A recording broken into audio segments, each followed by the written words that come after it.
Hey, this is Scott. I am the rookie wine and whiskey enthusiast. It is New Whiskey Wednesday, and today we are tasting Washington Wheat Wet Whiskey Wednesday.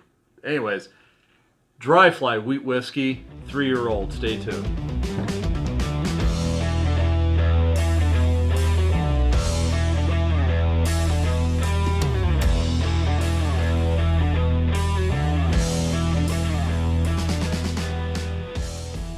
Hey, all right, this is Scott, and tonight we are going to be reviewing Northwest Washington's out of Spokane, Washington, dry fly 100% wheat whiskey. And they have basically, they've got a good product going on out there in Spokane. I heard about these guys a couple years ago and finally got a chance to try them at a local bar. Tried their bourbon, which was very good. I'm hopefully going to be doing a review of that sometime in the next couple months. But what caught my eye was this particular wheat whiskey, I believe, got a 91 at one of these whiskey competitions. I think it was down in San Francisco.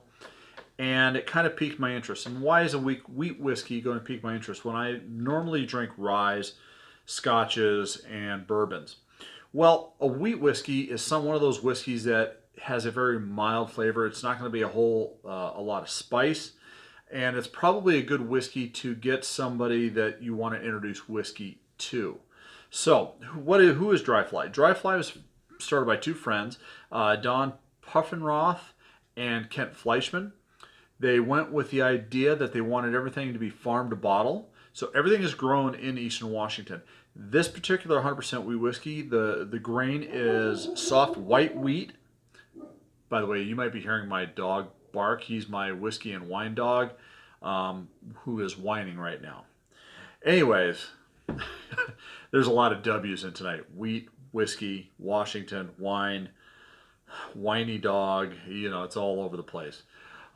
Anyways, this is aged a minimum of 3 years in new American oak charred barrels. And I believe the barrels have a number 3 char on them.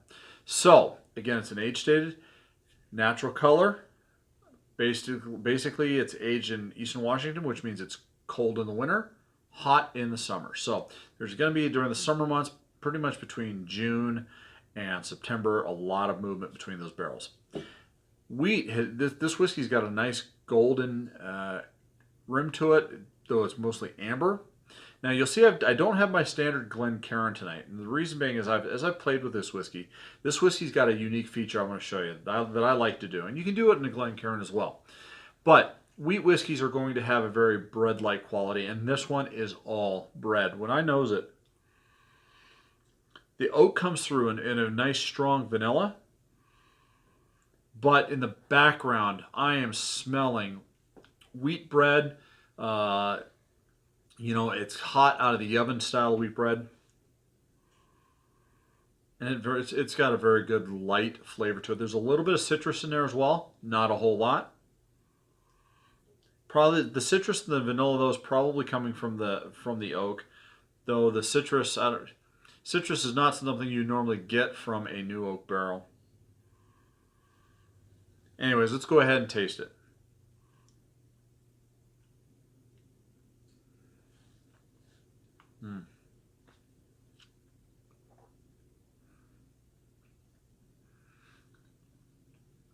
As it sits on my tongue, it reminds me of warm, buttered white bread. Toasted, warm, buttered bread. The vanilla really starts to come through in the mid palate.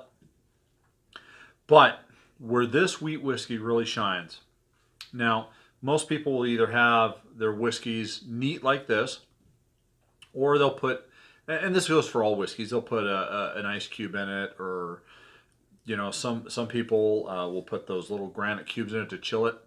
This wheat whiskey actually works well warmed up, which is why I put it in this little glass. If I put it in my hands almost like a cognac glass and let it sit in my hand like this for about 5 or 6 minutes, as it warms up, it actually gets a little bit more aromatic. That bread explodes. Same on the flavor.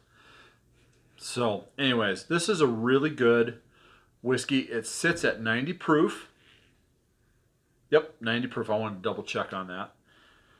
If you are interested in introducing a friend of yours to whiskey, say they're normally a vodka or a gin drinker, or they like a light liqueur, you know, if you want to introduce your spouse to this, if your wife doesn't like whiskey and you want to get something, and you say, hey, listen, I've got something I want you to try. This is a great expression to do that. Now, I believe this was after the obnoxious Washington State liquor tax. I want to say this came in at about $55 for the bottle. I think it's worth it, especially to have a beginner whiskey in the cabinet. What would I rate this? You know, I don't think I would go as high as a 91, like the 2017 San Francisco competition did. Though this, I am going to rate this relatively high. This is an 87 out of scale of 100, and the reason being is probably my own personal preference. I like my whiskeys a little bit more complicated. Wheat whiskey is not going to be complicated at all. The only time it's going to get complicated is if you get it and let's say stay in the barrel longer than 3 years, maybe 4, 5, 6 years down the road. But you know what? It is what it is. This is a great whiskey for that. So, anyways, listen. If you like this review, please go ahead and hit the like button. If you have any questions about this, I'll go ahead and answer the best I can. Go ahead and put your comments down in the comments section. If you want to see more of this content, please go ahead and hit the subscribe button. And when you hit the subscribe button, a little bell will come up. Go ahead and hit the bell button. That way, when I do post a new video, you're going to go ahead and get notified. And that way, you are up to date on the content that I'm going to provide. And boy, I'm going to try to do a lot more reviews with a lot less W's. Anyways, got my Bushwood Country Club t-shirt on tonight, by the way. I don't think this is not a whiskey that Judge Smales would approve of. Anyways, remember, please drink responsibly. And life is too short for either bad wine or bad whiskey. Cheers, Salon.